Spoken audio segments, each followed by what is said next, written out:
हत्वा मृग कांचिनम वैदेही हरणम जटायुमरणम सुग्रीवम संभाषणम। अच्छे से एक श्लोकी रामायण में ना तो राम जी का जन्म लिखा है, ना राम जी का विवाह लिखा है, ना राम जी का राजतिलक लिखा है। कहां से चालू है? आदौ राम तपो बनादि गमनम। ऐसा कौन सा कवि है जो न राम का जन्म देखना चाहता है, न राम का विवाह देखना चाहता है, सीधा राम को जंगल में ढकेल देता है। तो राम का राज। भरत जी ने पूछा हनुमान से, कैसे हैं मेरे भैया राम? हनुमान जी कह रहे हैं, भरत, ना तो हम जन्म के समय आए थे, ना हम विवाह के समय आए थे, हम जहां से मिले हैं वहां से सुनाते हैं। आदौ राम तपोवनादि गमनम हत्वा मृग कांचिनम वैदेही हरणम जटायु मरणम सुग्रीव। सुना कि लक्ष्मण को शक्ति लग गई। भरत ने दोनों हाथ उठाकर अट्टहास किया। आज पहली बार भरत हंसे। लक्ष्मण, धन्य है तेरे लिए, आज तूने रघुवंश का कलंक मिटा दिया। इस भरत ने रघुवंश में कलंक लगा दिया था।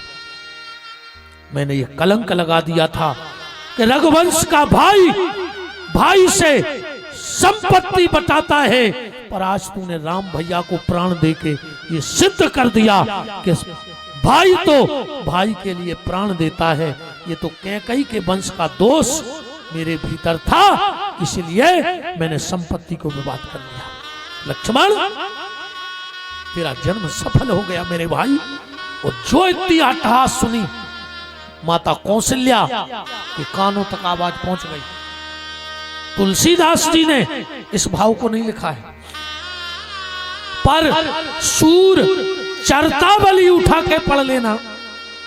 सूरदास जी ने भी भरत चरित्र लिखा है और उन्होंने बड़ा प्यारा भाव लिखा है। जैसे ही कौशल्या के कानों में आवाज पड़ी कि लक्ष्मण मर गया, शक्ति लग गई, दौड़ कर आई और बोली, हनुमान, मेरी बात ध्यान से सुन लेना।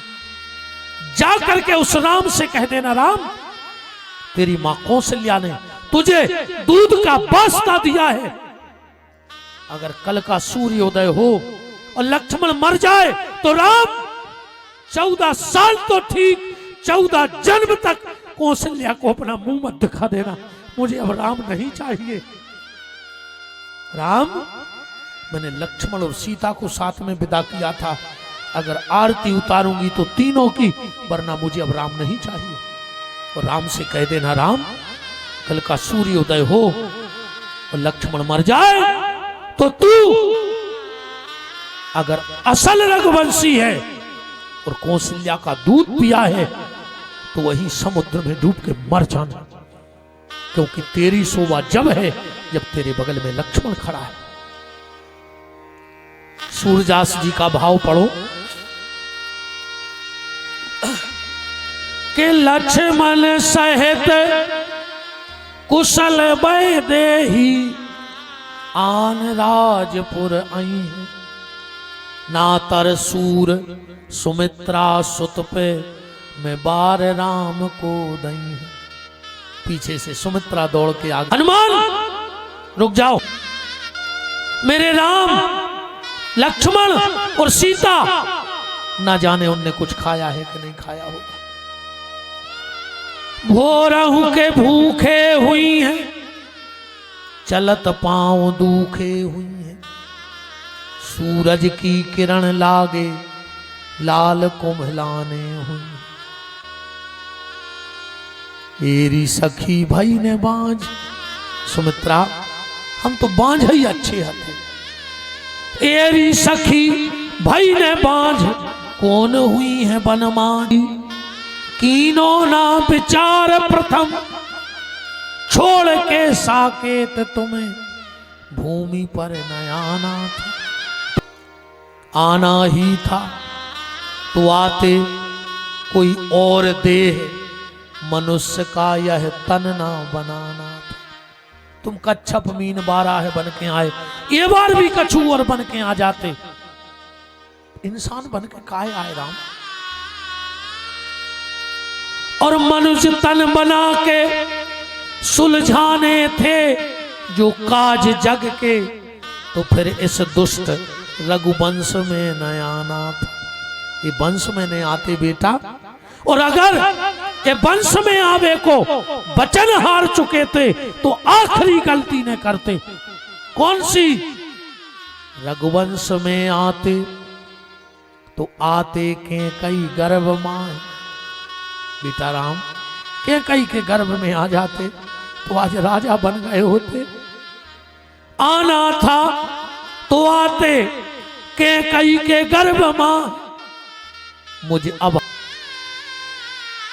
एक बात बताओ विभीषण, मार के चलो, मैंने रावण को मार दिया, मैंने सीता को वापस ले लिया, मैं अयोध्या चला गया, मैं वहां का राजा बन गया। जब भरत की पत्नी मांडवी आएगी, मुझे प्रणाम करेगी और कहेगी भैया प्रणाम, मैं कहूंगा बेटी मांडवी अखंड सौभाग्यवती भव। जब शत्रुधन की पत्नी सुतकीर्ति आएगी, मुझसे कहेगी भैया प्रणाम, बेटी सुतकीर्ति अखंड सौभाग्यवती भव। और विभीषण जब मेरे लक्ष्मण की पत्नी सफेद साड़ी पहन करके मेरे सामने आएगी, तो उससे क्या कहूंगा कि बेटी उर्मिला, इस पत्नी को पाने के लिए मैं तेरे मांग का सौदा करके आ गया हूं।